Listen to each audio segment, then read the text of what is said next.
Hello and welcome to Water Quality. In this video, I'm going to go over when to calculate the carbonate and caustic alkalinity.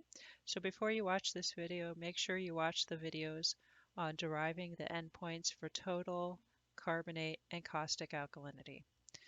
So to review, I'm going to go over what these three things mean. At the caustic alkalinity endpoint, right here, what it means is that all of the carbonates are present as carbonate and they haven't been converted to bicarbonate or carbonic acid yet. At the carbonate alkalinity, essentially all of the carbonates are present as bicarbonate, and at the total alkalinity endpoint, all of the carbonate and bicarbonate has been converted to carbonic acid. So that's what these things mean right up here. So if the caustic alkalinity is greater than 0, we can use the following equations. But we have to be really careful because this is only true when the pH is above the caustic alkalinity endpoint.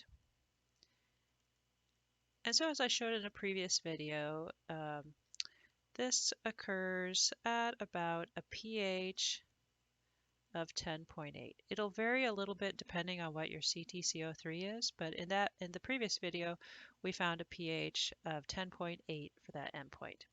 So if your pH is above 10.8, then you can calculate the caustic alkalinity endpoint, and you can use these equations here where the CtCO3 is equal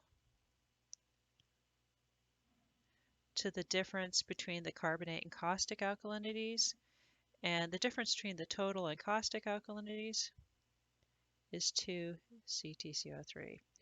Now, you can only use these when you are above the caustic alkalinity endpoint. So you have to be really careful about what your starting pH is because it determines which equations you can use.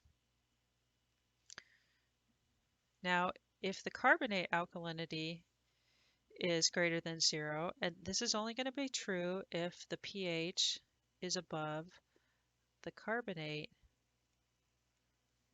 alkalinity endpoint, which in a previous video we found that this occurred at about a pH of 8.3. And if that is the case, then the difference between the total and carbonate alkalinity is 1 CtCO3. Now, you can only use this equation if you have carbonate alkalinity, and you only have carbonate alkalinity greater than 0 if you're above that endpoint. Hopefully this clarifies some things about caustic and carbonate alkalinity.